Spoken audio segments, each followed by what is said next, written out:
Hello students, welcome to the 11th standard maths online lecture.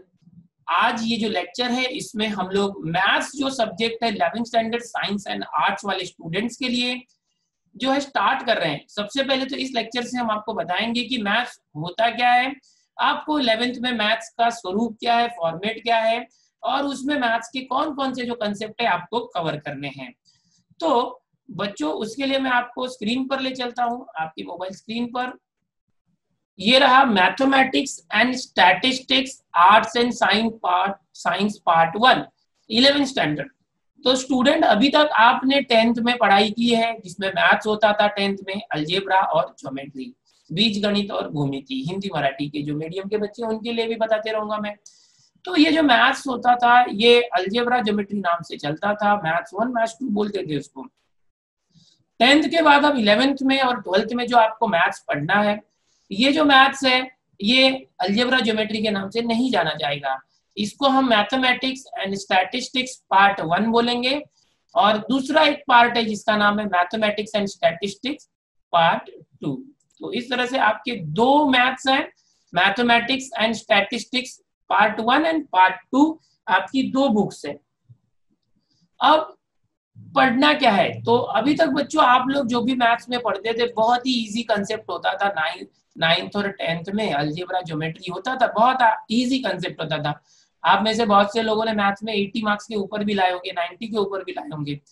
Okay, quadratic equation होता था, linear pair equations होता था, probability का basic part होता था और मेंसुरेशन वगैरह आपने किया, ट्रिग्नोमेट्री भी किया है आपने। और ज्योमेट्री के अंदर circle, similarity, Pythagoras theorem, geometrical construction, बहुत सारी चीजें आपने की है। तो वो कहीं ना कहीं 11th 12th में आपको मैथ्स में यूज होने वाला है और वो आपको भूलना नहीं है जो आपने 10th में किया है, क्योंकि 10th और 9th के बहुत सारे कंसेप्ट आपको 11th में जो है और 12th में बहुत काम आएंगे। लेकिन अब 11th और 12th का जो मैथ्स है वो 10th से बिल्कुल अलग रहने वाला है। जैसे 11th का मैथ 10th का मैथ्स था वैसा मैथ्स नहीं रहेगा। तो किस तरीके का मैथ्स रहेगा, तो अभी जो आप मैथ्स करोगे इसमें जो मेजर पार्ट है वो कैलकुलस से रिलेटेड रहने वाला है। कैलकुलस क्या होता है? कैलकुलस मैथ्स का एक डिवीजन होता है बेटा, जिसमें डेरिवेटिव यानी डिफरेंशिएशन, इंटीग्रेशन, लिमिट्स, कंटिन्यूटी, ये सारे पार्ट होते हैं। तो वो आपको मैथ्स पार्ट 2 के अंदर मिलेगा। मैं डिटेल में सब कुछ बताऊंगा और बहुत सारे जो कंसेप्ट 9 10 में सीखे थे वो आपको वापस से 11th वगैरह में सीखने मिलेगा, जैसे कि सेट्स एंड रिलेशन। आपने 9th में फर्स्ट चैप्टर सेट सीखा था, वो यहाँ पर आपको सीखने मिलेगा।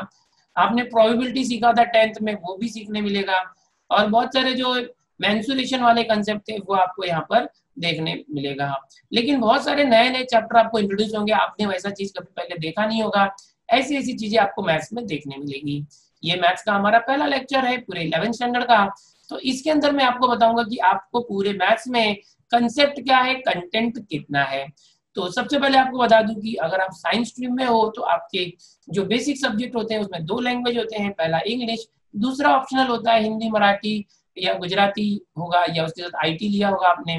और उसके बाद तीसरा जो मेजर सब्जेक्ट है फिजिक्स, चौथा केमिस्ट्री, पांचवा जो सब्जेक्ट होता है वो मैथमेटिक्स होता है और छठा सब्जेक्ट बायोलॉजी होता है। अगर आपने बाइफोकल लिया होगा तो आपका एक लैंग्वेज और जो बायोलॉजी है वो निकल जाता है, वहां पर एक बाइफोकल सब्जेक्ट आ जाता है, कंप्यूटर साइंस या इलेक्ट्रॉनिक्स। अगर आपने जनरल साइंस लिया है तो मैंने जो अभी बताया उतने 6 सब्जेक्ट होते हैं, इंग्लिश हिंदी के साथ साथ physics chemistry maths biology, Hindi या तो मराठी आपने लिया होगा तो जो भी। बहुत सारे बच्चे जो है वो जेई मेंस और सीईटी देकर आगे चल के इंजीनियरिंग करना चाहते हैं। तो ऐसे बच्चों को अगर बायोलॉजी ड्रॉप करना है तो वो बायोलॉजी ड्रॉप कर सकते हैं। बहुत सारे बच्चे ऐसे होते हैं जो आगे चल के 12th के बाद नीट की तैयारी करते हैं और मेडिकल्स में जाना चाहते हैं। तो वैसे बच्चे अगर 11th 12th में मैथ्स ड्रॉप करना चाहे तो ड्रॉप कर सकते हैं। तो या तो आप मैथ्स ड्रॉप कर सकते हो या बायोलॉजी ड्रॉप कर सकते हो, लेकिन एक सब्जेक्ट छोड़ोगे तो दूसरा सब्जेक्ट लेना पड़ेगा। तो आपको एक ऑप्शनल सब्जेक्ट जो है चुनना पड़ता है। अगर आपने बायोलॉजी छोड़ दिया है, इंजीनियरिंग करने के लिए मैथ्स सब्जेक्ट रखा है बट बायोलॉजी नहीं चाहिए, तो उसके बदले आपको इकोनॉमिक्स हो गया और साइकोलॉजी हो गया, ऐसे कुछ ना अलग अलग जो सब्जेक्ट है वो चुनने पड़ सकते हैं आपके कॉलेज में, जो भी अवेलेबल होगा। नहीं अवेलेबल होगा तो आपको मजबूरी में बायोलॉजी रखना ही पड़ेगा मैथ्स के साथ। इसी तरह से जो बच्चे मैथ्स ड्रॉप करना चाहते हैं उनके लिए भी ऑप्शन होता है। लेकिन कहीं ना कहीं ये मैथ्स बहुत इंपॉर्टेंट होता है। अगर आप भले मेडिकल्स की तैयारी करते हो, नीट की तैयारी करते हो, तो भी आपको ये जो मैथ्स है इसको ड्रॉप नहीं करना चाहिए, ऐसा मेरा सजेशन है।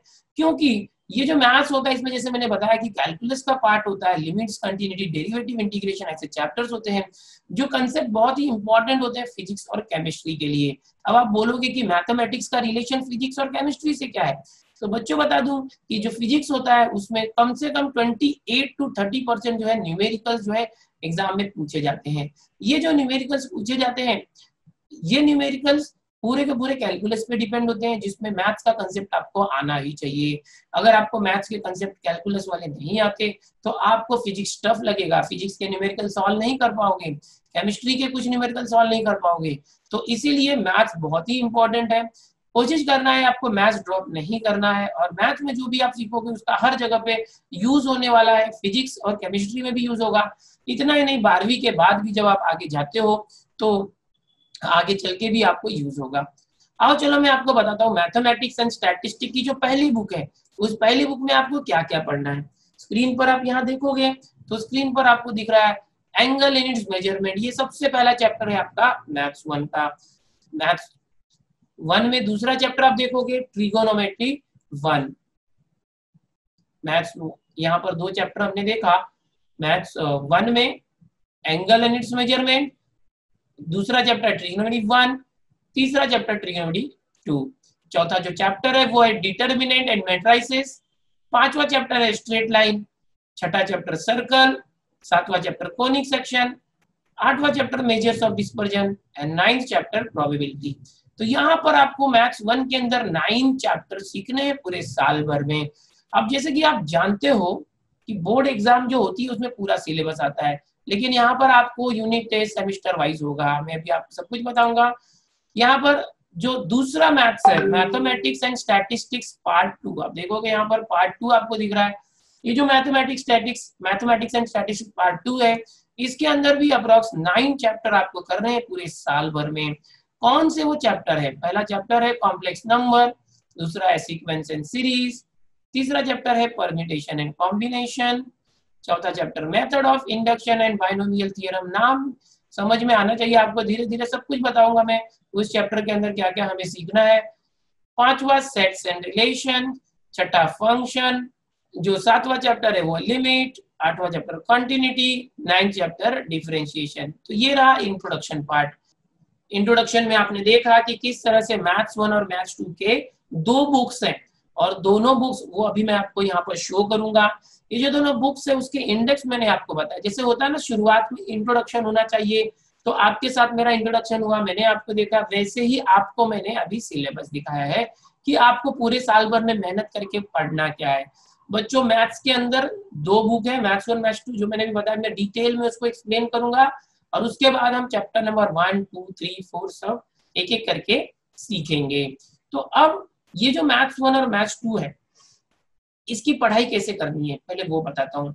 बच्चों जो मैथ्स 1 और मैथ्स 2 है, ये पूरे साल भर में आपको 11th में तो बोर्ड एग्जाम्स नहीं देनी होती है। जैसे कि आप जानते हो 10th में जो आपने बोर्ड एग्जाम्स दी थी, उसके अंदर पूरा का पूरा बुक का एग्जाम एक साथ बोर्ड एग्जाम में हुआ था।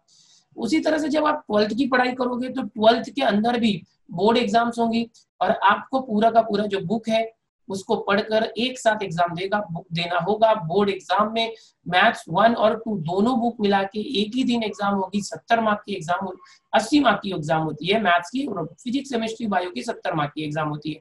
तो एक ही दिन में मैथ्स 1 और मैथ्स 2 मिला के आपके 80 मार्क्स की एग्जाम होगी, 2 पेपर नहीं आएगा। 10th में जैसे अलजेब्रा और ज्योमेट्री का 2 अलग अलग दिन पेपर होता था 40-40 मार्क का, यहाँ 12th के अंदर ऐसा नहीं होने वाला है बच्चों।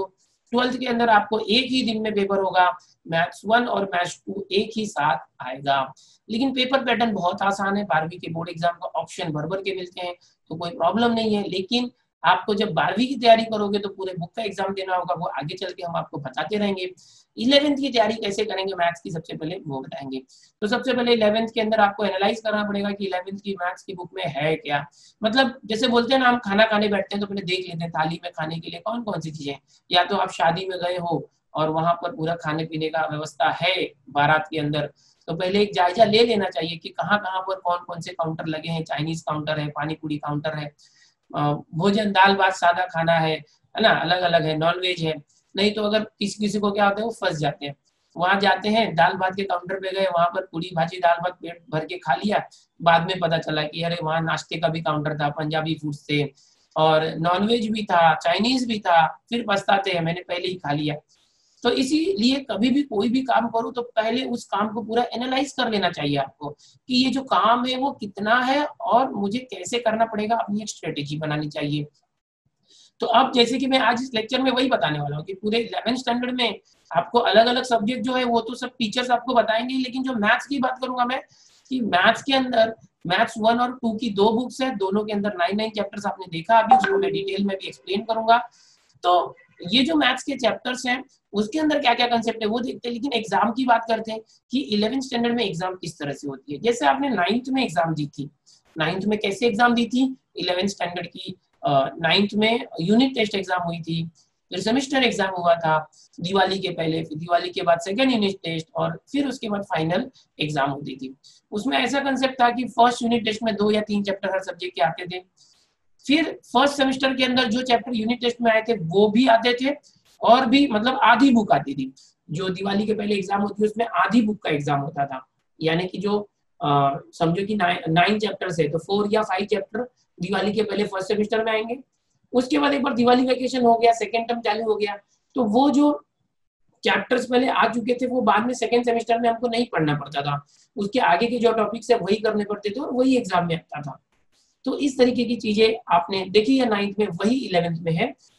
फर्स्ट सेमेस्टर जब भी आपका होगा उसमें समझो आधी बुक की एग्जाम हो गई, फिर जब सेकंड सेमेस्टर होगा तो उसमें वो कंसेप्ट नहीं आएगा दिवाली के बाद का, या जो सेकंड टर्म का बोलेंगे उसमें वो कंसेप्ट नहीं आएगा। इस साल सब एकेडमिक ईयर डिस्टर्ब हो चुका है, दिवाली वैकेशन लेके सब कुछ। जब भी कॉलेज चालू होगा तो आपकी हर साल यूनिट टेस्ट होती है, फिर फर्स्ट सेमेस्टर होता है उसमें आधा पोर्शन खत्म होता है, आधी बुक उसको फिर नहीं पढ़ना होता है, फिर सेकेंड यूनिट टेस्ट होती है दिवाली के बाद दिसंबर या जनवरी में, और फिर मार्च एंडिंग या अप्रैल में जो है सेमेस्टर एग्जाम होती है, फाइनल सेमेस्टर एग्जाम।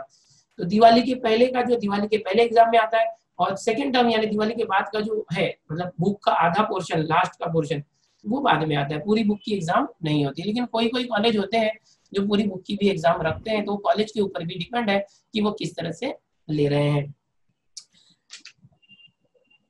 बच्चों मैं आपको दिखाई दे रहा हूँ? यस, आपको दिखाई दे रहा हूँ मैं बच्चों? Yes sir. हाँ सर। ओके ठीक है, अभी आओ चलो एक एक करके देखेंगे हम लोग कि ये जो मैथ्स है इसके अंदर हमें जो मैथ्स 1 के चैप्टर्स है वो किससे रिलेटेड है। इसके लिए मैं वापस स्क्रीन शेयर करना चाहूंगा आपके साथ।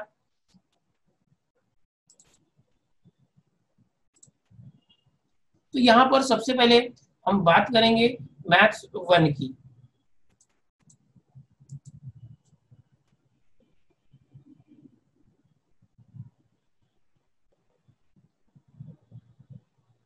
सबसे पहले हम बात करेंगे मैथ्स 1 की। तो मैथमेटिक्स 1 के अंदर बच्चों यहाँ पर आपको बता दूं, जैसे अभी मैंने आपको बताया 9 चैप्टर्स हैं। ओके, तो सबसे पहला जो चैप्टर है उसको डिस्कस करते हैं हम लोग। सबसे पहले यहाँ पर सबसे पहला चैप्टर है एंगल एंड इट्स मेजरमेंट। ये जो चैप्टर है बहुत ही इंटरेस्टिंग चैप्टर है।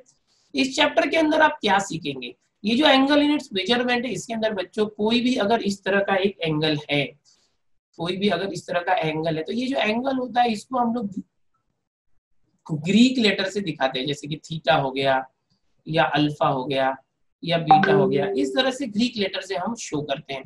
तो ये जो थीटा एंगल है, ओके, इस एंगल को हम मापते हैं।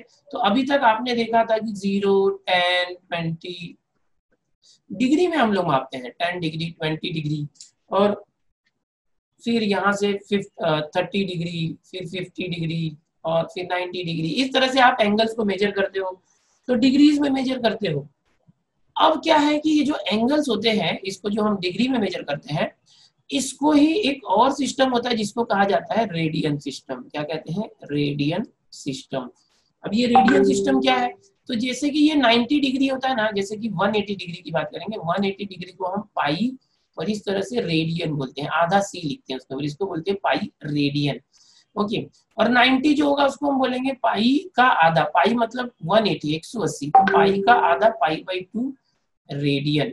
ओके, तो इस तरह से जो एंगल को मापने की पद्धतियां होती है, मेथड होते हैं, 2 मेथड होते हैं। सबसे पहला मेथड होता है डिग्री मेथड।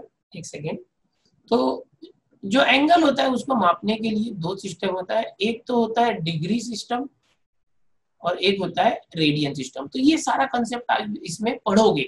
ओके, इसके अंदर कुछ बेसिक बातें भी हम देखते हैं कि जैसे कि कोई ट्रायंगल है समझो इस तरह से, एक ट्रायंगल है समझो इस तरह से, ट्रायंगल के अंदर आपको बोला जाएगा कि ये जो एंगल है ये 45 डिग्री है और ये एंगल जो है ये 90 डिग्री है। तो आपको पूछा जाएगा कि ये एंगल कितना डिग्री है बताओ, ये एंगल कितना डिग्री है बताओ। तो आप कैसे करोगे, तो आप कैसे करोगे, आपको पता है ट्रायंगल के तीनों एंगल जो होते हैं उसको प्लस करने पर कितना आता है, 180 डिग्री आता है, 180 डिग्री। अगर ये 90 है और ये 45 है तो दोनों को मिला के 135 हो गया और तीनों को मिला के 180 आना चाहिए। अगर ये दोनों आपस में 180 135 हो रहे हैं तो 180 में से 135 माइनस करते हो आप, तो इस तरह से आपको 45 मिलता है। तो आप बोलोगे ये 45 डिग्री है। तो इस तरह का क्वेश्चन आपको आएगा। लेकिन मान लो कि आपको यही क्वेश्चन अगर आ रहा है तो आप तो बोलोगे अरे वाह बड़ा आसान है। इसी क्वेश्चन को बदल के भी आ सकता है कि जैसे यहाँ पर एक ट्रायंगल दे दिया है, ये एक ट्रायंगल दिया है, आपको कह दिया गया कि ये π/6 है रेडियन, π/6 रेडियन है और ये जो है ये समझो π/2 रेडियन है और बोला गया कि इसको निकालो और इसका जो मेजरमेंट है वो डिग्री और रेडियन दोनों में निकालो। तब क्या करना पड़ेगा आपको, ये जो रेडियन में डिग्री दी है जैसे मेजर दिया है, यहाँ पर 90 डिग्री था, एंगल का माप डिग्री में दिया था 90 डिग्री, इस तरह से ऊपर बिंदी को डिग्री बोलते हैं, एंगल का माप डिग्री में दिया था। यहाँ पर जो एंगल का माप है वो रेडियन में दिया है। रेडियन कैसे लिखा जाता है, जैसे ये पाई लिखा है, ये पाई के ऊपर सी रहेगा समझो इस तरह से, π/2c, इसको रेडियन बोलते हैं। तो ये कंसेप्ट आपको सीखना है कि कोई भी जो एंगल होता है उसको रेडियन में कैसे चेंज करना, डिग्री में कैसे चेंज करना, उसका कंसेप्ट आप यहाँ पर सीखोगे। इसमें थोड़े से ज्योमेट्री की चीजें भी आपको आनी चाहिए। ज्योमेट्री की चीजें मतलब कि कोई क्वाड्रिलेटरल है तो क्वाड्रिलेटरल के चारों जो एंगल होते हैं इनको प्लस करने पर 360 डिग्री आता है, ये भी कंसेप्ट आपको मालूम है। ट्रायंगल का भी पता है। तो ये सारी बेसिक जो चीजें आपने 9th 10th और 8th में सीखी है वो यहाँ पर यूज होगा। और नया जो कंसेप्ट है यहाँ पर आपके लिए एंगल एंड इट्स मेजरमेंट। अभी तक आप लोग जो एंगल को सीखते थे वो सीखते थे एंगल को किसमें, डिग्री में सिर्फ, अब आपको सारा चीज जो है रेडियन में करना पड़ेगा। आगे देखेंगे हम लोग ट्रिगोनोमेट्री 1 और ट्रिगोनोमेट्री 2। यहाँ पर ये दो चैप्टर जो है दोनों ट्रिगो से रिलेटेड है। जो आपने ट्रिगोनोमेट्री 10th में सीखा है वो ट्रिगोनोमेट्री जो है वो कितना था, जो आपने 10th में सीखा है, जो ट्रिगोनोमेट्री आपने 10th में सीखा है वो बहुत कम था। वो आपने 9th और 10th में मिलाकर सिर्फ एक राइट एंगल ट्रायंगल के लिए सीखा कि बेस मालूम है, हाइट मालूम है, तो उसका जो बाजू वाली साइड होती है एडजेसेंट साइड वो कैसे निकालना, साइन कॉस टैन के बेसिक फॉर्मूले आपने सीखे थे, कुछ आइडेंटिटी सीखे थे। अब यहाँ पर 11th में ट्रिगोनोमेट्री बहुत इंपॉर्टेंट है साइंस वाले बच्चों के लिए। कॉमर्स वाले बच्चों के लिए ये ट्रिगोनोमेट्री उतना इंपॉर्टेंट नहीं होता, उनके लिए सिलेबस में उतना महत्व नहीं दिया जाता, नहीं भी होता है। साइंस वालों के लिए ट्रिगो बहुत इंपॉर्टेंट कंसेप्ट है। 11th में आपको सबसे ज्यादा ध्यान इन्हीं दोनों चैप्टर पे देना है। कौन से दो चैप्टर है, ट्रिगोनोमेट्री 1 और ट्रिगोनोमेट्री 2। ये दोनों चैप्टर के अंदर आपको ट्रिगो के, यानी जिसको हिंदी मराठी में त्रिकोणमिति कहते हैं, इंग्लिश में ट्रिगोनोमेट्री बोलते हैं। 10th के अंदर आपको ज्योमेट्री में 6 चैप्टर था, उसका पूरा का पूरा कंसेप्ट आपको आना चाहिए।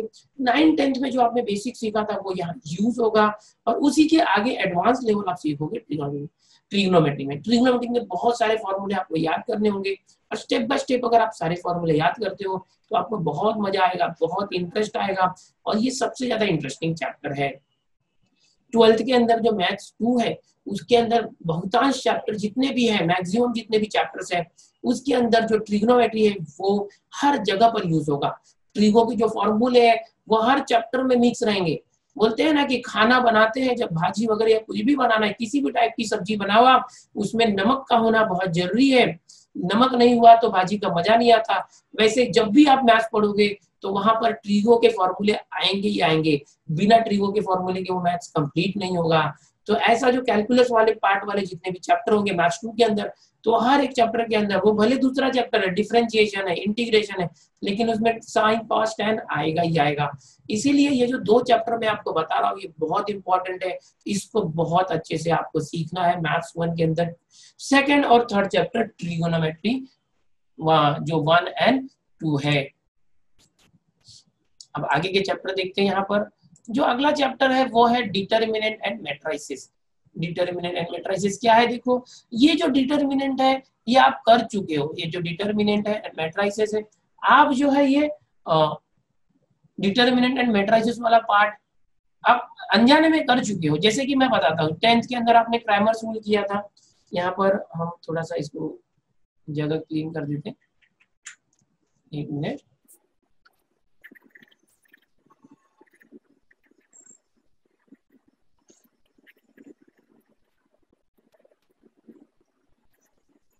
चलो अभी आगे देख रहे हैं हम लोग। यहाँ पर डिटर्मिनेंट, डिटर्मिनेंट क्या है? देखो डिटर्मिनेंट आपने क्रैमर्स रूल किया था, आपको याद होगा। इस तरह से आप लेते थे 2, 3, 4 और 1, इस तरह से अगर कोई क्रैमर्स रूल है तो क्रैमर्स रूल में क्या करना होता है, हमें क्रॉस मल्टीप्लाई करते हैं 2 और 1 का, इस तरह से क्रॉस मल्टीप्लाई करोगे। सो 2 into 1 होता है, और माइनस जैसे कि 3 और 4 का क्रॉस मल्टीप्लाई करोगे 3 into 4 होगा, 2 1 2 माइनस 3 4 12, ये हो गया -10, ये हो गया -10। तो इस तरह से जैसे आप इसको ही डिटर्मिनेंट बोलते हैं, ये जो है ना ये डिटर्मिनेंट है। यहाँ पर आपने 2/2 सीखा था। अब आपको क्वेश्चंस कैसे आएंगे? 3/3 भी रहेगा, 2/2 भी रहेगा। 3/3 मतलब इस तरह से हो सकता है, देखो इसको भी डिटर्मिनेंट बोलेंगे। ये क्या ऑर्डर है? 3 रो, 1 2 3 रो और 3 कॉलम, इस तरह से 1 2 और 3 कॉलम। तो ये हो गया डिटर्मिनेंट क्या होता है। फिर उसके बाद जो अगला कंसेप्ट है उसी के अंदर मैट्रिसेस, इसी का एडवांस लेवल होता है। जैसे डिटर्मिनेंट के बदले मैट्रिसेस में इस तरह से बॉक्स किया जाता है और उसके अंदर एलिमेंट्स रहते हैं इस तरह से, ये इसको मैट्रिक्स बोलते हैं एक को, और उसका जो प्लूरल फॉर्म होता है वो मैट्रिसेस होता है। तो इस तरह से मैट्रिसेस होता है, डिटर्मिनेंट एंड मैट्रिसेस। डिटर्मिनेंट आपको आ जाएगा तो मैट्रिसेस भी आपको आ जाएगा, थोड़ा बहुत उसके कंसेप्ट अलग रहते हैं। अगला जो है स्ट्रेट लाइन, अभी आपने 10th में लाइन का कंसेप्ट सीखा है, स्लोप ऑफ अ लाइन वगैरह ये सब आपने सीखा ही है।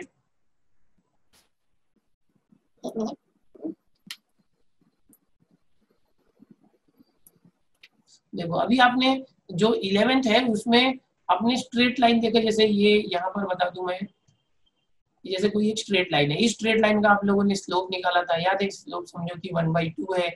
आपको पता है कि अगर कोई लाइन है उसका स्लोप पता रहे और एक पॉइंट पता रहे, स्लोप पॉइंट, अगर ये पॉइंट है समझो 2,3, तो किसी लाइन का अगर स्लोप और एक पॉइंट पता है तो by slope point form, slope point form, ये जो स्लोप पॉइंट फॉर्म होता है इससे हम लोग उसका इक्वेशन बना सकते हैं, जैसे y minus y1 is equal to m x minus x1, ये स्लोप पॉइंट फॉर्म होता है।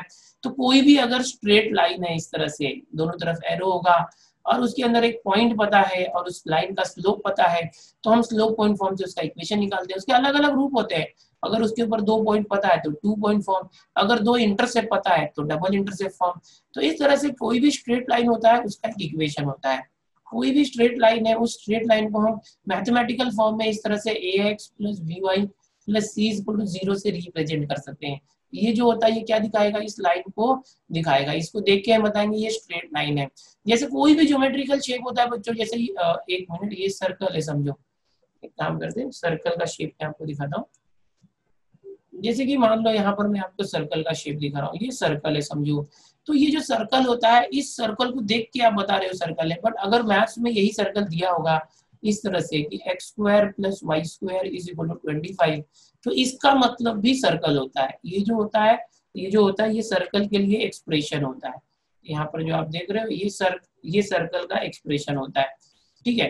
तो कोई भी जो शेप होता है, जैसे कि ये समझो इसका रेडियस है ना 3 है, तो इसका इक्वेशन आएगा x² + y², 3 है ना, 3 का स्क्वायर 9। तो कोई भी सर्कल का इक्वेशन इस तरह से होता है। तो हर एक शेप का अपना अपना इक्वेशन होता है, इसको इक्वेशन बोलते हैं। जैसे स्ट्रेट लाइन के बाद सर्कल चैप्टर है देखो, तो आप स्ट्रेट लाइन पढ़ोगे, स्ट्रेट लाइन के अलग अलग टाइप के इक्वेशन कैसे बनाए जाते हैं। सर्कल के अंदर आप सर्कल के बारे में पढ़ोगे, जैसे ये सेंटर है, सेंटर से कोई भी ये रेडियस होता है, अगर हमें रेडियस पता है तो सर्कल का इक्वेशन कैसे निकाला जाए। और जो कोऑर्डिनेट ज्योमेट्री होती है कि इस तरह से आप देखोगे एक्स और वाई एक्सिस होता है, वो एक दूसरे को ओरिजिन पर कट करता है, ओरिजिन पर एक दूसरे को कट करता है। तो इसके रिस्पेक्ट से अगर कोई एक सर्कल है कहीं पर, ये सर्कल है, तो इस सर्कल का इक्वेशन क्या होगा। तो अलग अलग टाइप के आप सर्कल के बारे में जानकारियां लेंगे, ठीक है। तो ये सारी चीजें हैं। अभी जो अगला है कोनिक सेक्शन, अब ये कोनिक सेक्शन बहुत ही इंपॉर्टेंट है। अब ये कैसे करना है इसके बारे में डिस्कस करते हैं। थोड़ी जगह बना ली जाए।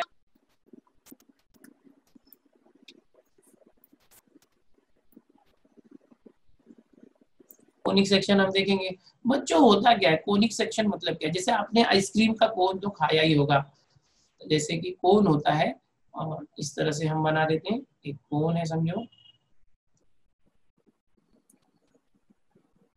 ये कोन होता है। ये जो कोन होता है बच्चों, अगर इस कोन को हम अलग अलग से हिस्से में कट कर दे ऐसे, या यहाँ पर देखा जाए तो एक इस तरह का शेप है, या तो यहाँ पर देखा जाए तो एक इस तरह का शेप है ऐसे, अगर अलग अलग हिस्से में इसको कट किया जाए तो इसको बोलते हैं सेक्शन। कोन का सेक्शन, इसका नाम हो गया कोनिक सेक्शन, क्योंकि इसको कोन बोलते हैं ना इंग्लिश में। कोन के अलग अलग टाइप के अगर हिस्से हैं तो उसे कोनिक सेक्शन बोलते हैं।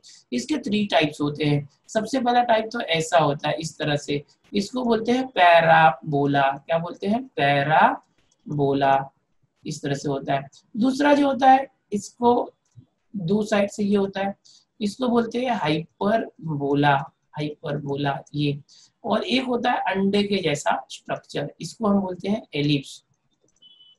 तो आप जब भी कोनिक सेक्शन पढ़ोगे तो उसके अंदर ये 3 चीजें आपको पढ़नी पड़ेगी, पैराबोला, हाइपरबोला और एलिप्स। ये 3 चीजें आपको पढ़नी होती है। अगला जो है measures of dispersion. Measure of dispersion ये स्टैटिस्टिक्स से रिलेटेड।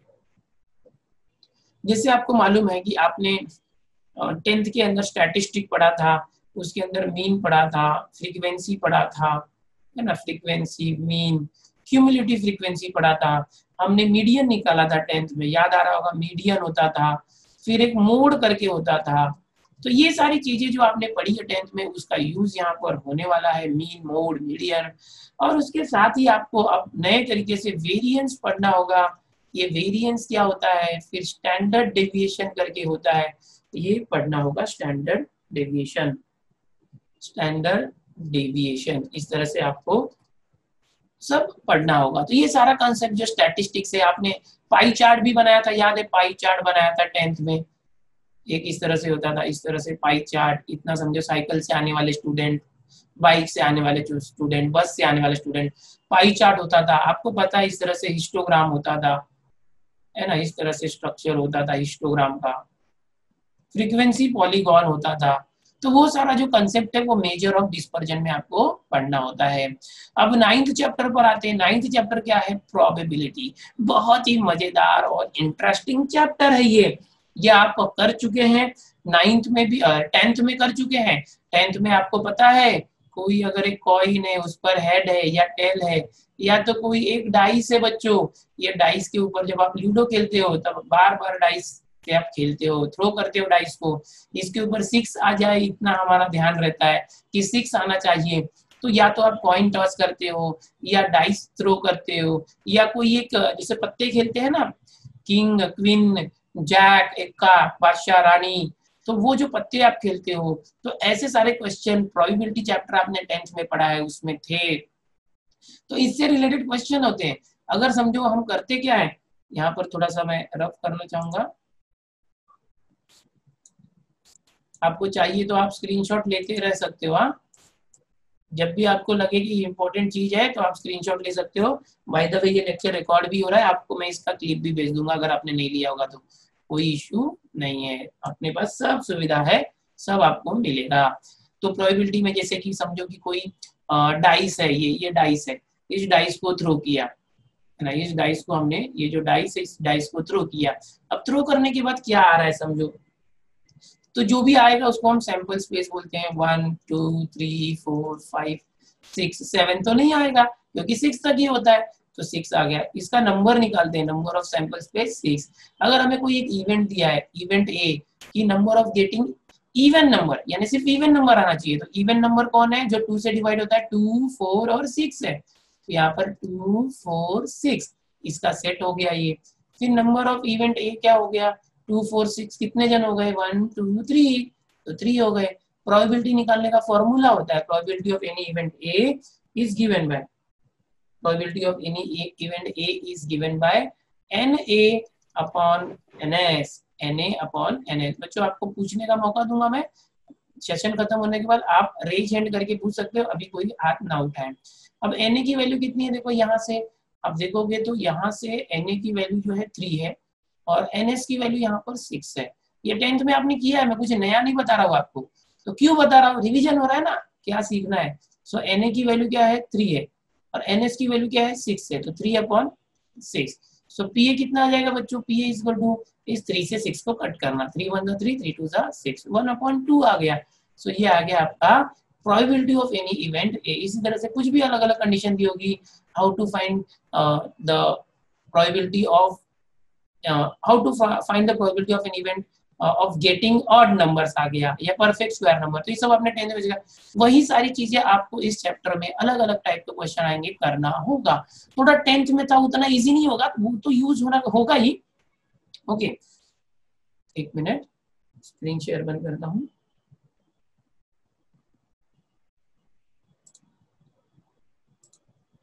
जो 10th में आपने प्रोबेबिलिटी सीखा था वो तो रहेगा, वो तो यूज करना है, लेकिन थोड़ा एडवांस लेवल होगा। ओके, ऐसा नहीं है कि सिर्फ उतना ही हो गया, अरे वाह ये तो मुझे आता है, ये पढ़ने की जरूरत नहीं है। 11th में जो भी चैप्टर आप सीख रहे हो, 10th 9th में जो सीखा था उसका एडवांस लेवल होगा, वो और आगे चल के यूज होने वाला है। ओके, वो तो सीखेंगे, उसके आगे के और टॉपिक्स होंगे। ओके, कंडीशनल प्रोबेबिलिटी होगा कि भाई अगर आपने कोई एक बॉक्स है, उसमें बहुत सारे बॉल्स हैं, रेड ब्लैक कलर, आपने एक रेड बॉल निकाला तो प्रोबेबिलिटी कितना, आपने उसको रख दिया और वापस एक बॉल निकाला तो प्रोबेबिलिटी कितना। तो ऐसे करके अलग अलग कंडीशन होंगी, तो वो हम लोग सीखेंगे यहाँ पर। तो अभी आपने देखा कि मैथ्स 1 के अंदर इतने सारे चैप्टर हैं, ठीक है, जो आपको सीखना है। किसी को कुछ पूछना है, डाउट है तो पूछ सकते हो हाथ उठा के। अभी तक जितना मैंने बताया उसमें रेज हैंड करो। यस कनक, हाँ पूछो बेटा। सर वो हर्ष को ऐड करो सर। हाँ किया है मैंने, जितने लोगों ने यहाँ पर आए थे ना सबको ऐड किए। नहीं, अभी उसने मैसेज भेजा था इसलिए बोला। हो गया। हो गया। चलो नेक्स्ट, और किसको कुछ पूछना है बेटा? और किसी को कुछ पूछना है हाथ उठाओ, आगे बढ़ते नहीं तो। निवेद पूछ रहा है, निवेद पूछो बेटा। सर अभी कुछ टॉपिक रिड्यूस हुए तो क्या उसका इफेक्ट एंट्रेंस एग्जाम पे भी पड़ेगा? बच्चे जो टॉपिक रिड्यूस हुए हैं ना, तो आपको ये कोशिश रखनी है कि आपको जो 11th का पूरा कंसेप्ट है वो सीखने पे ध्यान देना। ऑफिशियली क्या होगा वो भी बताता हूँ, लेकिन आपको क्या करना है कि जितना मैंने ये सिलेबस बताया मैथ्स 1, ये 11th का सिलेबस है, ठीक है। और मैथ्स 1 का भी, मैथ्स 2 भी बताऊंगा। इसी के बाद 12th में भी टॉपिक रिड्यूस हुए हैं, 25% सिलेबस कम हुआ था। अभी और क्या होने वाला है, अभी कुछ नए डिसीजंस भी आएंगे। सो आपको क्या करना है कि आप अगर आगे चल के नीट की तैयारी कर रहे हैं, या जेई मेंस की तैयारी कर रहे हैं, सीयूटी की तैयारी कर रहे हैं, तो अपनी तरफ से 100% पढ़ के रखो। पहले जितना सिलेबस आने वाला है उसका भी मैं आपको बता दूंगा कि कौन से सिलेबस आने वाले, कौन से सिलेबस डिलीट हुए हैं। तो जो सिलेबस आपको रखा गया है जो है एग्जाम के लिए, उसको पहले एकदम अच्छे से तैयार करो। और उसके अलावा बाकी के जो डिलीट हुए सिलेबस है उसका कंसेप्ट समझ के रखो। भले उसकी प्रैक्टिस आप ज्यादा नहीं करते हो, होगा क्या कि 11th के एग्जाम जब होगी तो जो डिलीटेड सिलेबस है, गवर्नमेंट ने जो सिलेबस डिलीट किया है वो आपको नहीं आएगा।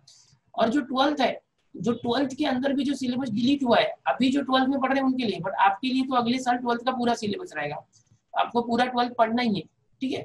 लेकिन जब एंट्रेंस होगी एट दैट टाइम, जो सिलेबस आपका 11th में रिड्यूस हुआ रहेगा, 12th में तो नहीं होगा आपको रिड्यूस, उसके ऊपर सीईटी में क्वेश्चन नहीं पूछे जाएंगे। लेकिन जेई मेंस और नीट का नहीं बोल सकते, उसमें पूछे जाएंगे, क्योंकि जो सिलेबस दिया है, जो रिड्यूस हुआ सिलेबस की पीडीएफ है, मैं आपको सेंड कर दूंगा, चाहिए तो दे दूंगा, मैं यहाँ पर लिंक दे दूंगा। तो वो सिलेबस में साफ लिखा गया है, ये सिर्फ बोर्ड एग्जाम के लिए एलिमिनेट किया गया है, और एंट्रेंस एग्जाम के लिए जो भी अलग अलग पढ़ाई होती है उसके लिए बच्चों को ये डिलीटेड सिलेबस जो है सेल्फ स्टडी करना है, जो एंट्रेंस देने वाले। तो उनकी तरफ से साफ है कि ये जो डिलीटेड सिलेबस है वो सेल्फ स्टडी के लिए हमने दिया है, बोर्ड एग्जाम के लिए नहीं रहेगा, या कॉलेज के एग्जाम के लिए नहीं रहेगा। और किसी को कुछ पूछना है तो हाथ उठाओ, नहीं तो आगे बढ़ते हैं हम लोग। Yes, anyone else? आगे बढ़ा जाए, चलो ठीक है। समझ में आ रहा है सब लोग को? जो बच्चे वीडियो नहीं चालू किए थे स्टार्टिंग में, वीडियो चालू कर दो ताकि मैं आपको देख लूं। वीडियो चालू करो।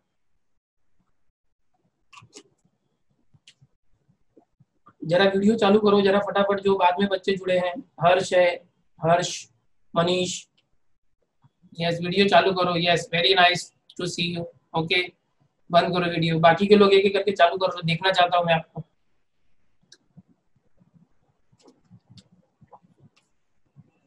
यस वेरी नाइस, बंद कर दो वीडियो, देखा आपको।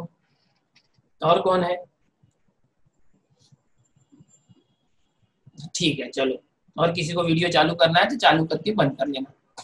Yes, very nice, very nice. So बहुत अच्छी बात है। ओके, आपको देख के अच्छा लग रहा है बच्चों। और अभी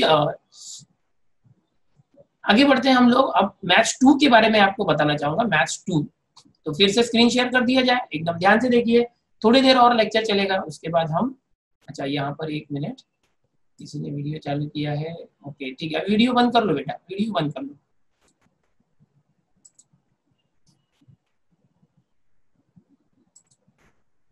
अब आगे बढ़ते हैं और हम लोग मैथ्स 2 के बारे में देखते हैं। यहाँ पर ये जो मैथ्स 2 है, ओके,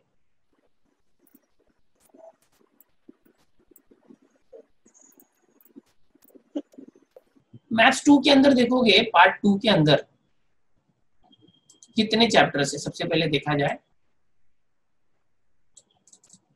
तो हटाया जाए, प्रोटेक्टर आ चुका है तो इसको साइड में कर दिया। अब सबसे पहला जो चैप्टर है आप देख रहे हो, कॉम्प्लेक्स नंबर। बहुत ही इंटरेस्टिंग चैप्टर है बच्चों, ये जो कॉम्प्लेक्स नंबर चैप्टर है बहुत ही इंटरेस्टिंग चैप्टर है, मैथ्स 2 के अंदर पहला चैप्टर। और कॉमर्स जो बच्चे ले रहे हैं उनके लिए भी ये सारी चैप्टर्स है मोस्ट ऑफ इसके अंदर के, कॉम्प्लेक्स नंबर। इसमें क्या होता है, जो नंबर्स होते हैं बेटा, जो नंबर्स होते हैं, यहाँ से थोड़ा सा मैं 1 मिनट थोड़ा सा रीअरेंज कर देते हैं इसको, थोड़ा जगह बना लेते हैं। अभी आपको स्क्रीन तो साफ दिख रही होगी। ओके, यहां से देखो, जो पहला चैप्टर मैं बता रहा हूँ, कॉम्प्लेक्स नंबर। कॉम्प्लेक्स नंबर होता क्या है बच्चों? तो देखो, नंबर्स आपने बहुत सारे सीखे।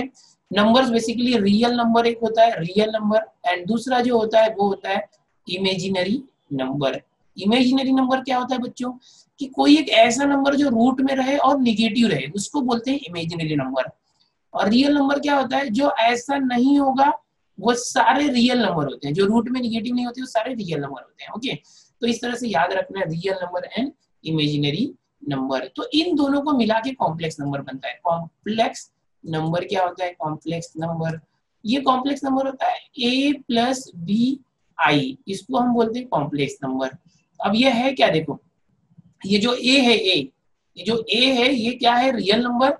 और ये b भी रियल नंबर है, बट i के साथ मिलके ये इमेजिनरी है। जैसे कि ये √-3, इसको हम ऐसे लिख सकते हैं, √3 इंटू √-1, ऐसे लिख सकते हैं। और ये हो जाएगा √3, और √-1 का मतलब होता है i, ये होता है i मतलब इमेजिनरी नंबर। आयोटा करके इसको ग्रीक लेटर बोलते हैं, आयोटा, उसको इमेजिनरी नंबर बोलते हैं, i। तो ए रियल नंबर है, और बी जो √3 ये भी रियल हो गया ना, अब आई अलग हो गया था, बट आई के साथ रहने की वजह से ये जो सेकंड पार्ट है ये इमेजिनरी हो गया और फर्स्ट पार्ट हो गया रियल नंबर। तो जब भी दो नंबर इस तरह से आजू बाजू में आते हैं, एक के बाद एक आते हैं, यानी कौन कौन से? रियल नंबर और इमेजिनरी नंबर प्लस करके आते हैं, तो वो बन जाता है कॉम्प्लेक्स नंबर। तो यहाँ पर हमें इनका ही ऑपरेशन सीखना है कि जो रियल नंबर होते हैं, इमेजिनरी नंबर होते हैं, ओके, उनसे किस तरह से कॉम्प्लेक्स नंबर बनता है। अलग अलग टाइप के जो कॉम्प्लेक्स नंबर होंगे, उन कॉम्प्लेक्स नंबर को कैसे सिंप्लीफाई करना, कॉम्प्लेक्स नंबर को ऐड कैसे करना, मल्टीप्लाई कैसे करना, डिवीजन कैसे करना, ये सारी चीजें जो आप यहाँ पर सीखोगे। ठीक है, यहाँ पर इस चैप्टर के अंदर बहुत ही इंटरेस्टिंग है ये। आपको मैं जब पढ़ाऊंगा तो बहुत मजा आएगा आपको कॉम्प्लेक्स नंबर के अंदर। अब यहाँ पर दूसरा जो है सीक्वेंस एंड सीरीज है। अब आपको जान के खुशी होगी कि ये चैप्टर आपने 10th में सीखा हुआ है। जो एरिथमेटिक प्रोग्रेशन आपने सीखा था, पता है, 2, 5, 8, 11, इस तरह से सीरीज होता था। आप इसमें फर्स्ट टर्म लेते थे, a is equal to first term, ये 2 फर्स्ट टर्म लेते थे, फिर कॉमन डिफरेंस लेते थे, 5 में से 2 गया तो 3, ये होता था। फिर tn निकालते थे, tn कितना, tn का एक फॉर्मूला होता था, याद करो, a plus n minus 1d, ये जो फॉर्मूला था tn का।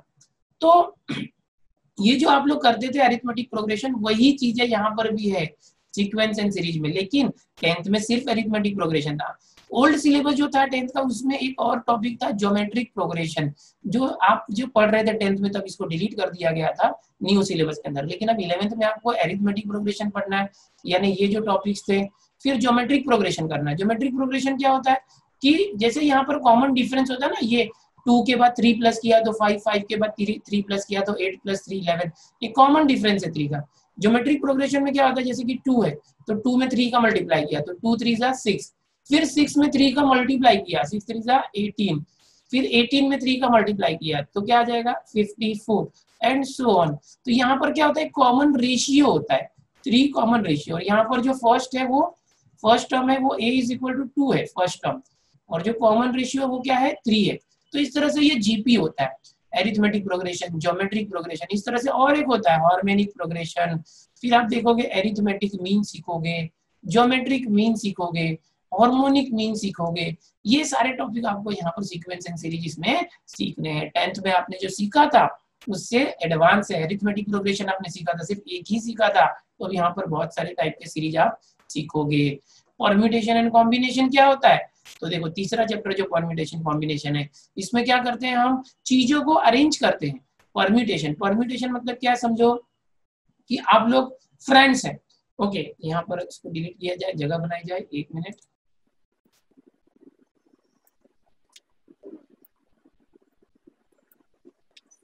सपोज आप लोग का ग्रुप है, फ्रेंड्स का ग्रुप है, इस तरह से आप हो, ओके, आप हो, आपका फ्रेंड है, आपका फ्रेंड है, आपकी फ्रेंड है, आपकी फ्रेंड है, ओके, आपकी फ्रेंड है, चलो इस तरह से।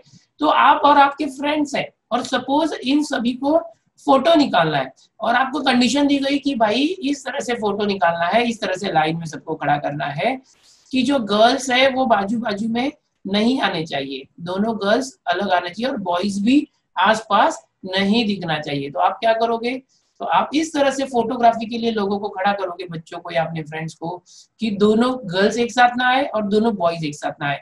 तो ये जो गर्ल है और ये गर्ल है, इसको क्या करोगे, 2 लड़कों के बीच में खड़ा कर दोगे इस तरह से। ये रेड में गर्ल्स है, समझो गर्ल है, ओके। तो अब क्या हो गया, जो कंडीशन थी सेटिस्फाई हो गई। कंडीशन क्या थी, परम्यूटेशन की कंडीशन क्या थी कि 5 बच्चे हैं, उनको इस तरह से अरेंज करो कि कोई 2 लड़के या लड़कियां बाजू बाजू में ना आ जाए। तो देखो 2 लड़कों के बीच में एक लड़की है, 2 लड़कियों के बीच में एक लड़का है। तो हमने क्या किया, एग्जैक्टली अरेंजमेंट किया। क्या किया हमने, अरेंजमेंट किया। अब अरेंजमेंट करने को ही बोलते हैं परम्यूटेशन। और अरेंजमेंट कितने तरीके से किया जा सकता है वो इंपॉर्टेंट है।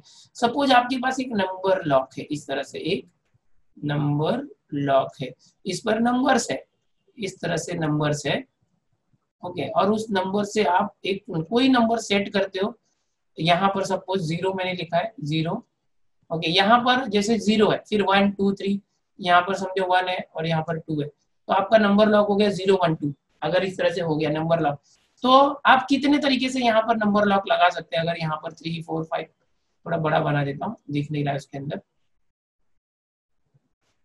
सपोज इस तरह से है, ये नंबर लॉक है, यहाँ पर एक लेटर है 0, यहाँ लेटर है 1 2 3, बहुत सारे लेटर है। तो इसमें कितने तरीके से आप उसके अंदर एक पासवर्ड सेट कर सकते हो 3 डिजिट का। तो ऐसे क्वेश्चन यहाँ पर आ सकते हैं अरेंज करने वाले।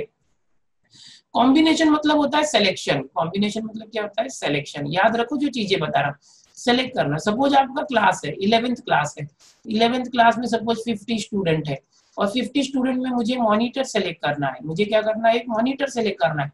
तो मैं क्या करूंगा कि 50 बच्चों में से मैं सिलेक्शन करूंगा, यानी कॉम्बिनेशन करूंगा एक बच्चे का। तो 50 बच्चों में एक बच्चे को मैं सेलेक्ट करूंगा, तो इसको हम कॉम्बिनेशन बोलेंगे। इसके लिए हम फैक्टोरियल नोटेशन का यूज करते हैं। फैक्टोरियल नोटेशन क्या होता है, जैसे मैंने लिख दिया 3 फैक्टोरियल, जो एक्सक्लेमेटरी मार्क होता है उसकी तरफ फैक्टोरियल होता है। इसको हम कैसे करते हैं, 3 फैक्टोरियल मतलब 3 को कम करते जाओ, 3 में से एक कम किया तो 2, फिर मल्टीप्लाई करते जाओ और फिर 1, तो ये हो गया। तो 3 फैक्टोरियल का मतलब होगा 3 2 6 1 6, ये हो गया। अगर समझो इसी को मैं बोलता हूँ आपको कि 5 फैक्टोरियल, 5 और एक्सक्लेमेटरी मार्क को फैक्टोरियल बोलते हैं, तो 5 को कम करते जाओ, 5 into 4 into 3 into 2 into 1, इस तरह से। तो हो जाएगा 5 4 20, 3 60, 2 120, 1 120। तो इसका आंसर कितना है, 120। तो ये फैक्टोरियल नोटेशन यहाँ पर आपको सीखने मिलेगा परम्यूटेशन कॉम्बिनेशन में, और उसके बेसिस पर परम्यूटेशन मतलब अरेंजमेंट है और कॉम्बिनेशन मतलब सिलेक्शन है। अगला है method of induction and binomial theorem. ये method of induction and mathematical induction एक कांसेप्ट है जहां पर हम किसी भी मैथमेटिकल इक्वेशन को 3 स्टेप में प्रूफ करते हैं। वो जब आप चैप्टर सीखोगे तो बताऊंगा। बाइनोमियल थ्योरम थोड़ा सा बताता हूँ, ये आपने सीखा हुआ है।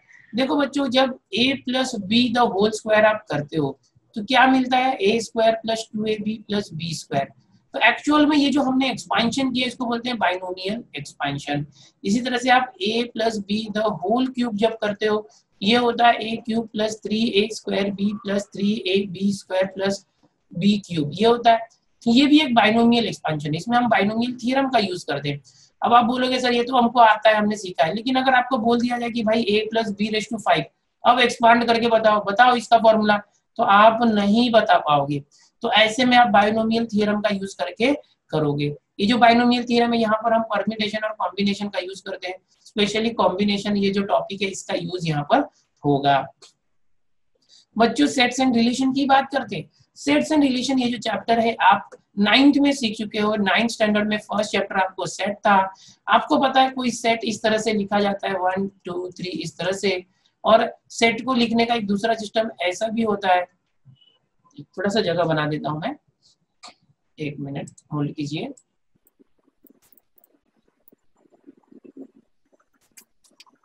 सेट्स की बात कर रहे थे हम लोग, सेट्स। तो सेट आपको पता है इस तरह से कोई सेट होता है A 1 2 3, और एक सेट इस तरह से भी लिखा जाता है x such that x belongs to A, x square is equal to 2 x square is equal to 2n, n belongs to n। Okay, इस तरह से कुछ भी अगर ऐसे दिया है तो ये एक सेट होता है, सेट A। ये सेट B हो गया। ये सेट को लिखने की पद्धति कौन सी है? मेथड लिस्टिंग मेथड या रोस्टर मेथड बोलते हैं, इसको बोलते हैं सेट बिल्डर फॉर्म। तो ये जो सेट होता है आपको पता है ये सेट के यूनियन हम करते हैं, सेट का इंटरसेक्शन करते हैं, सेट के ऊपर माइनस हम करते हैं, सब्ट्रैक्शन। तो ये ऑपरेशंस होते हैं सेट्स के, ये सारे आप सीखोगे। यहाँ कुछ फॉर्मूले आप यूज करते हैं, n of a union b equal to na plus nb। याद आ रहा होगा आपको 9th का कंसेप्ट, थोड़ा तो रिवाइज हो रहा होगा बताने के बाद। तो ऐसे फॉर्मूलेस भी आप सेट एंड रिलेशन में सीखोगे। रिलेशन मतलब कोई भी दो फंक्शन उनके बीच में क्या रिश्ता है, ये नया टॉपिक है, आपको जब सिखाया जाएगा तो आपको पता चलेगा। फंक्शन क्या होता है? देखो फंक्शन अलग अलग टाइप के होते हैं। जनरली यहाँ पर आपको बता दूं ये शॉर्टकट है LIATE। यहाँ पर L for logarithmic function. Suppose log x, इसको हम लॉगरिथमिक फंक्शन बोलते हैं। सपोज इस तरह से कोई फंक्शन है sin इनवर्स x, इसको इनवर्स फंक्शन बोला जाता है I। A for algebraic 2x square plus 3x plus 5, ये एक टाइप का फंक्शन है, इसको अलजेब्रिक फंक्शन बोला जाता है। ट्रिग्नोमेट्रिक, सपोज मैं बोलूं sin x plus 3 cos x, तो ये ट्रिगोनोमेट्रिक फंक्शन है। एक्सपोनेंशियल मतलब सपोज यहाँ पर है e raise to 2x plus 5, तो ये एक्सपोनेंशियल फंक्शन है। तो अलग अलग टाइप के फंक्शन होते हैं जिसको आप यहाँ पर सीखोगे, ठीक है। तो ये फंक्शन हो गया। अब रह गया हमारा लिमिट्स, कंटिन्यूटी, डिफरेंशिएशन, तो उसको भी कर लिया जाए। उम्मीद करूंगा सब आपको समझ में आ रहा है। नहीं भी समझ में आ रहा होगा तो कोई टेंशन नहीं, आपके लिए मैं ये जो क्लिप है रिकॉर्डेड फॉर्म में दूंगा, आपको समझ में आएगा, टेंशन मत लो। रिपीट करके आप जितनी बार चाहिए उतनी बार देखना, आपको समझ में आएगा। अब आगे चलते हैं, लिमिट की बात करते हैं। यहाँ पर देखो आपके पास 3 चैप्टर है, लिमिट, कंटिन्यूटी और डिफरेंशिएशन। ये तीनों चैप्टर की स्पेशली बात करेंगे। ये कैलकुलस से रिलेटेड है बच्चों। ये किससे रिलेटेड है? कैलकुलस। कैलकुलस क्या होता है? कैलकुलस ये मैथ्स का एक पार्ट है, डिवीजन है कैलकुलस, जिसके अंदर मेनली ये जो चैप्टर्स आप देख रहे हो, लिमिट्स, डिफरेंशिएशन को हम शॉर्ट में डेरिवेटिव्स भी बोलते हैं, याद रखना। कभी किसी ने डेरिवेटिव्स बोला तो समझ जाना यही है। अच्छा, लिमिट्स, और इसी से जुड़ा हुआ कंटिन्यूटी होता है, कंटिन्यूटी इस तरह से होता है। फिर डेरिवेटिव यानी डिफरेंशिएशन, फिर इंटीग्रेशन होता है। इसका मैं थोड़ा सा बेसिक आपको बताऊंगा। लिमिट्स क्या होता है? देखो सपोज कोई एक फंक्शन है, कोई भी फंक्शन को हम ग्राफिकल मेथड से रिप्रेजेंट कर सकते हैं।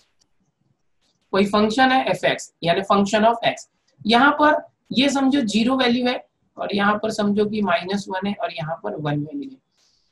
अब यहाँ पर कोई फंक्शन को हम ऐसे लिखते हैं, limit x tend to 0 of f(x), यानी ये जो फंक्शन है उसका हम लिमिट ले रहे हैं, यानी इस फंक्शन की वैल्यू निकाल रहे हैं एग्जैक्टली जब x टेंड टू 0 है। एरो को बोलते हैं टेंड टू। टेंड टू मतलब बनना चाहता है। x टेंड टू 0 मतलब जो x की वैल्यू है 0 के काफी करीब है। 0 के काफी करीब है मतलब x इज इक्वल टू 0.00001 इस तरह से है। या तो x की वैल्यू जो है माइनस 0.0000001 इस तरह से है। एकदम x के 0 के आगे या पीछे है, लेकिन x की वैल्यू 0 के अप्रोक्सीमेटली इक्वल है, 0 के लगभग सेम है, लेकिन x की वैल्यू 0 को इक्वल नहीं है, 0 को नहीं इक्वल है, 0 के आगे पीछे, तो ये लिमिट होता है। ओके, ये हम सीखेंगे। लिमिट के बेसिस पे कंटिन्यूटी होता है। सपोज यही ग्राफ है, यही फंक्शन है, ये जो फंक्शन है कहीं इस पॉइंट पर ब्रेक तो नहीं है, ब्रेक मतलब समझो यहाँ से यहाँ, अब देखोगे ये फंक्शन जो है fx वो इस पॉइंट पर देखोगे तो यहाँ ब्रेक है, टूटा हुआ है, देखो वाइट दिख रहा है, तो ये ब्रेक है। तो हम क्या बोलेंगे, ये जो दिया हुआ फंक्शन है वो इस पॉइंट, सपोज ये x इज इक्वल टू 1 है, तो x इज इक्वल टू 1 पर ये ब्रेक है, यानी कि डिसकंटिन्यूअस है, कंटिन्यूअस नहीं है। तो आपको मैंने लिमिट और कंटिन्यूटी का थोड़ा बहुत कंसेप्ट बताया, बहुत बड़ा कंसेप्ट है, ये 5 मिनट में नहीं बताया जा सकता, मैं सिर्फ आपको इंट्रोड्यूस कर रहा हूँ बच्चों। ये चैप्टर जब आप सीखोगे तो आपको बहुत मजा आएगा। अब आगे चल के हम लोग डिफरेंशिएशन देखते हैं। डिफरेंशिएशन क्या होता है, डेरिवेटिव्स। डेरिवेटिव्स क्या होता है, देखो बच्चों कोई एक बहुत बड़ा फंक्शन है, सपोज यहाँ पर बताता हूँ, सपोज ये कोई फंक्शन है, कोई भी ऑब्जेक्ट है या कोई फंक्शन है इस तरह से।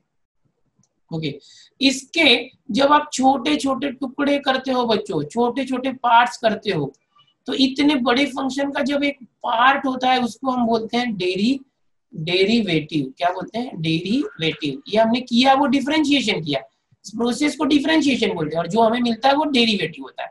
यानी कि इस पूरे पार्ट में से जब कोई एक पार्ट हम निकालते हैं, उस पार्ट को बोलते हैं डेरिवेटिव। ओके, उस भाग को बोलते हैं डेरिवेटिव। इस पूरे, सपोज ये फंक्शन है तो इस फंक्शन का ये डेरिवेटिव, उसको इस तरह से लिखा जाता है f डैश x, मतलब इस fx का ये डेरिवेटिव।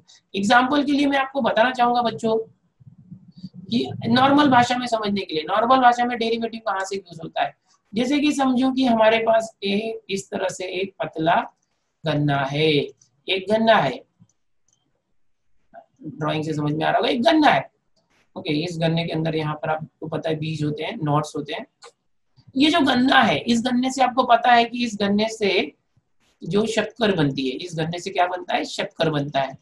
तो ये शक्कर मिला कहाँ से, गन्ने से, शुगर केन से।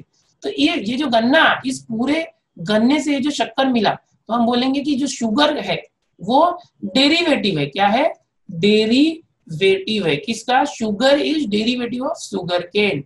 शुगर केन का डेरिवेटिव शुगर है, शुगर से शुगर केन मिला, तो शुगर क्या है, शक्कर क्या है, गन्ने का डेरिवेटिव है। नॉर्मल भाषा में हम ऐसे बोलते हैं, बट एग्जैक्टली मैथ्स में हम क्या बोलते हैं कि कोई जैसे ये गन्ना है, इसके अंदर से कोई एक पार्ट हमने लिया, इसका जो रस था उस रस से हमने शक्कर बना दिया, तो ये शक्कर क्या है, इस गन्ने का डेरिवेटिव है। यानी किसी एक फंक्शन से उसका एक छोटा सा हिस्सा निकाल लिया हमने, तो वो उसका डेरिवेटिव हो गया। अब इसी का उल्टा होता है इंटीग्रेशन। इंटीग्रेशन पहले 11th में एक चैप्टर था, अब 11th से निकाल दिया गया है, और अब 12th में है ये इंटीग्रेशन पूरा। तो वो बिल्कुल इस डेरिवेटिव का उल्टा कंसेप्ट होता है। उल्टा बोले तो क्या, जैसे कि कोई एक फंक्शन है, कोई एक फंक्शन है, उस फंक्शन के एक छोटे से हिस्से को डेरिवेटिव बोलते हैं, और समझो ये छोटा सा हिस्सा ऐसे उसी से बहुत सारे छोटे छोटे हिस्से मिलके जब कोई एक फंक्शन बनता है, तो उसको हम बोलते हैं इंटीग्रेशन। क्या किया मैंने, जैसे ये छोटा सा पार्ट था यहाँ पर, एक छोटा इसमें से निकाला हुआ, अगर ऐसे बहुत सारे छोटे छोटे पार्ट्स मिल जाए तो वो क्या बन जाता है, बड़ा फंक्शन। यानी उल्टा प्रोसेस, जैसे बड़े फंक्शन में से एक छोटा सा पार्ट निकाला तो डेरिवेटिव किया, और इसी छोटे छोटे फंक्शन को मिला के एक बड़ा फंक्शन बना दिया, तो ये क्या हो जाएगा, हमने क्या किया, इंटीग्रेशन किया। इंटीग्रेशन मतलब नॉर्मल भाषा में आपको पता है कि एकात्मता, यानी एकता, इंटीग्रेट करना, यानी कि सभी को एक साथ लाना, प्लस करना, लोगों को जोड़ना।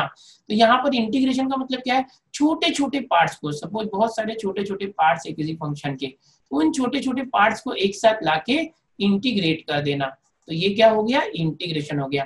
जब उसमें से एक एक पार्ट अलग करते हैं इस तरह से, तो ये डिफरेंशिएशन कहलाता है, और जब छोटे छोटे पार्ट्स को एक साथ लाते हैं तो वो इंटीग्रेशन कहलाता है। तो इंटीग्रेशन 11th में नहीं है, बट 12th में ये सारे कैलकुलस का पार्ट है। ओके, तो ये सारी चीजें जो अभी आपने देखी, यहाँ पर मैंने आपको जो बताया है पूरा मैथ्स 1 और मैथ्स 2 है। आपको जो भी पढ़ना है मैथ्स 1 मैथ्स 2 में, साइंस एंड आर्ट्स वाले जो बच्चे हैं स्पेशली, उनके लिए मैंने आपको बताया कि क्या है मैथ्स में। उम्मीद करूंगा आपको सब समझ में आया होगा। तो मैंने जैसे एग्जांपल दिया कि जैसे हम खाना खाने बैठते हैं तो हमको देखना चाहिए कि हमारी थाली में क्या क्या है, और फिर प्लानिंग करके खाना चाहिए, या तो शादी में जाते हुए एग्जाम्पल बताया ना मैंने। तो उसी तरह से आप मैथ्स की पढ़ाई करने वाले हो 11th की, तो आपको सब कुछ देख लेना है कि भाई हमारे मैथ्स में है क्या क्या। अब सारी चीजों को एक एक करके हम पढ़ेंगे चैप्टर वाइज। ओके, तो सबसे पहले मैथ्स 1 के अंदर एंगल एंड मेजरमेंट है, मैथ्स 2 के अंदर कॉम्प्लेक्स नंबर है पैराग्राफ, उसकी तैयारी आपको करना है। ओके, किसी को कोई सवाल है, आप माइक चालू करके बोल सकते हो बेटा। सर यस, माइक चालू किया, बोलो। सर आपने फंक्शंस में LIATE ऐसा कुछ लिखवाया। लिएट। हाँ तो उसका L का फुल फॉर्म कुछ लॉजिक्स बताया, तो सर बाकी का फुल फॉर्म क्या होगा? Logarithm, logarithm. L मतलब लॉगरिथम। और सर बाकी का फुल फॉर्म? I का इनवर्स फंक्शन, और A का अलजेब्रिक फंक्शन, T मतलब ट्रिग्नोमेट्रिक फंक्शन, E मतलब एक्सपोनेंशियल फंक्शन। ये सब आपको सिखाया जाएगा कैलकुलस में, टेंशन मतलब। और कुछ पूछना है बेटा किसी को? हाथ उठाओ पहले।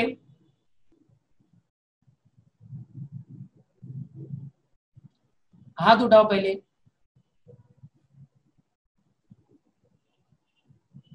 ठीक है, इट्स ओके।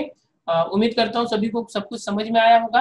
यहाँ पर ये लेक्चर फिनिश करते हैं। इसी तरह से लेक्चर्स होते रहेंगे, आप लोग हर लेक्चर में जुड़ते रहिएगा।